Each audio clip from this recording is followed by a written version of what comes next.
I didn't correct my coworkers when they assumed I was single. 3 months later, I found out exactly why my husband wanted it that way. It started on my first day at the marketing firm. During introductions, someone asked if I had a boyfriend.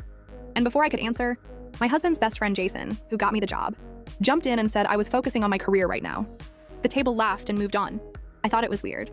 But Jason had been friends with my husband Caleb for 15 years, so maybe he was just being protective of our privacy. I let it slide, but it kept happening. Every time someone asked about my personal life, Jason steered the conversation away.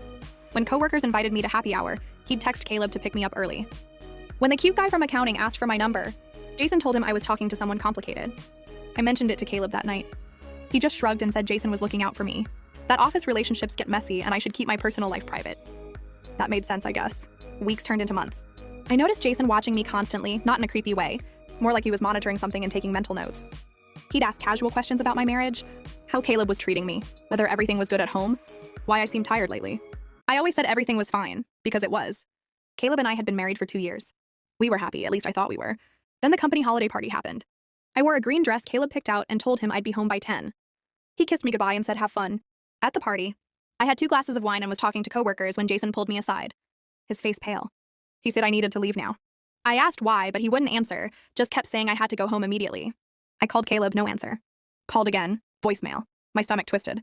Jason drove me home himself, apologizing the whole way, saying he should have told me sooner, that he thought Caleb would stop, that he thought he would change. When we pulled into my driveway, there was a red Honda I'd never seen before. Jason stopped me before I got out and said whatever I found inside, I should know he tried to protect me. That's why he kept me invisible at work so nobody would connect me to Caleb when this came out. I walked into my house like a stranger.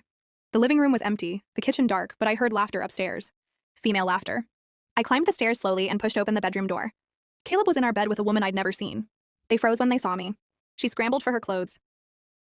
Caleb just stared at me, not with guilt or shame, but annoyance. Like I'd interrupted something important. I asked how long. My voice didn't sound like mine. Caleb sighed and asked if it mattered. The woman started crying, apologizing, saying she didn't know he was married because nobody at work mentioned a wife and she thought he was single. That's when everything clicked. She worked at his company. The reason Jason kept my existence hidden wasn't to protect my privacy. It was to protect Caleb's double life. Every time Jason steered conversations away from my marriage, every time he made sure no photos of us circulated, every time he kept me invisible, he was helping Caleb cheat. Jason had been standing in the doorway the whole time,